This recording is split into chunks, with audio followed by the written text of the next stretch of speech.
You ever find yourself scrolling through a feed, technically connected to thousands of people, but feeling completely and totally alone? It's a weird paradox of our time, right? Well, in this explainer, we're going to pull back the curtain on the huge social shift that's actually causing this feeling. And more importantly, show you where real, genuine connection is making a comeback. So, we're all feeling this disconnect on some level, for sure. But there's this massive kind of invisible cultural wave happening in the background that's making it all happen faster. People are calling it the solo era, and it's basically this big move towards intentional independence, especially among women. And look, this is not some small niche trend. The numbers are actually pretty staggering. By 2030, it's projected that 45% of women between the ages of 25 and 44 are going to be single and without children. And for a lot of them, this isn't some accident. It's a deliberate choice to build a life entirely on their own terms. And you can see this independence isn't just a social idea. It's got a huge economic footprint. I mean, just look at the housing market. Single women are becoming this dominant force, buying up homes at nearly double the rate of single men. That's not just a statistic, that's a statement. It's a declaration of financial and personal freedom. So all of this leads to this massive open question. If the old ways of finding community, the traditional structures, are changing, where are people supposed to find that deep sense of belonging that we all, as humans, totally crave? Well, it turns out the answer is hiding in plain sight, in these really specific purpose-built corners of the internet. Okay, so here's how we're going to break it all down. First, we'll get into why our old social hangouts are disappearing. Then, we're going to uncover the hidden blueprint for how to build real belonging online. We'll see it in action with a super powerful case study, and then we'll wrap up by looking at what all this means for the future of how we connect. First things first, we need to get our heads around this concept called the third place. So these are the spots that aren't your home, that's place one, and aren't your work, that's place two.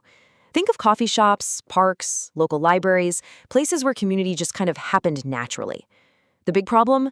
These physical spots are on the decline, and fast. Now, for a hot minute, we all thought maybe the big social media platforms could fill that gap. But let's be real, the absolute chaos of an algorithm-driven public feed is the polar opposite of a cozy, welcoming third place. It's an architecture of noise, not connection. It just doesn't work. And that brings us to the thing that is working, the rise of micro-communities. Here's the simple version. These are just small, really focused groups, usually somewhere between 50 and 500 people. And they're built around one very specific thing, a shared hobby, a life challenge, or just a common identity. For explorers, but here's the secret layer that most people totally miss. The ones that really succeed aren't just random chat rooms. They are intentionally engineered. They're designed from the ground up to be digital sanctuaries, places that feel safe, curated, and deeply, deeply supportive. For strategists, so what's the strategic framework behind these sanctuaries? It's not magic, it's pure psychology. They work because they are built to satisfy three fundamental human needs. First, autonomy, our need to feel in control. Second, competence, our need to feel good at something. And third, relatedness, that deep-seated need to belong. When a community hits all three, it becomes magnetic. And honestly, if you get this one idea, you're already way ahead of the game in understanding where all of this is going. Okay, so let's get practical. Theory's great, but how do you actually build one of these things? We're about to look at the architectural blueprint that the best community builders use, often on platforms like Discord, to engineer these digital sanctuaries from scratch. For strategists, the whole strategy really boils down to this clean, three-part framework. It all kicks off with a smart onboarding process. It's built on a system of roles that gives people a sense of identity. And it's kept alive by a growth strategy that is all about giving value, not just getting bigger. It all starts with the first 5 minutes. For settlers, think about it. A confusing, messy welcome channel is the quickest way to make someone just leave. But a smart, guided onboarding process gives new people something to do right away, like pick their interests or say hi in a specific spot. This one simple step cuts down on people dropping off immediately and makes them feel like they're in the right place from moment one. Next up, structure. And you know what? This quote from a real user says it all. A community with no clear roles just feels like chaos. You don't know who's in charge, who's been there forever, or where you even fit in. It's a social puzzle that's just too hard to solve, so people bounce. For explorers, for strategists, a good role system is the solution. And it's actually a pretty clever bit of social design. It usually works with two main types of roles. You've got identity roles, which let people self-select into tribes, like Cozy Gamer. This makes it super easy to find your people.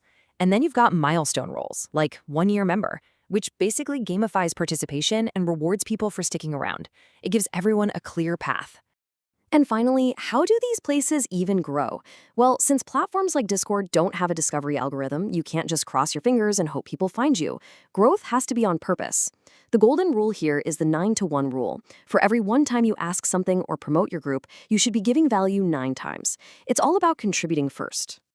Okay, now let's put this whole blueprint to the test in a really high-stakes situation. We're going to dive into sober gaming communities. They are a perfect, and I mean perfect, example of a digital sanctuary that was built out of pure necessity. For explorers, for social smarts. So, to really get why these communities are so important, you have to understand the hidden problem they're solving. Mainstream gaming culture, a lot of the time, is just drenched in pro-alcohol chatter and, frankly, a lot of toxicity. Now, for someone in recovery, that's not just annoying. It's a minefield of triggers. A safe, sober space isn't just a nice thing to have, it's a strategic imperative for their health. For strategists, and this is where you can see that strategic blueprint come to life, clear as day. Look how they map every feature to one of those core psychological needs. They give people autonomy with self-assigned roles, they build competence with gaming tournaments and events, and they create that deep sense of relatedness with things like theme channels and voice chats. It is a masterclass in designing for real human needs. But the bedrock of this entire sanctuary, the absolute most critical piece, is psychological safety. And this is not left to chance. It is engineered with crystal clear rules, moderators who are always active, and dedicated resources like the crisis text line right there when you need them. This creates a space where people can actually be vulnerable, talk about cravings, or even a relapse without any fear of being judged. So let's tie this all together. What are we seeing? We've got a huge cultural shift towards solo life.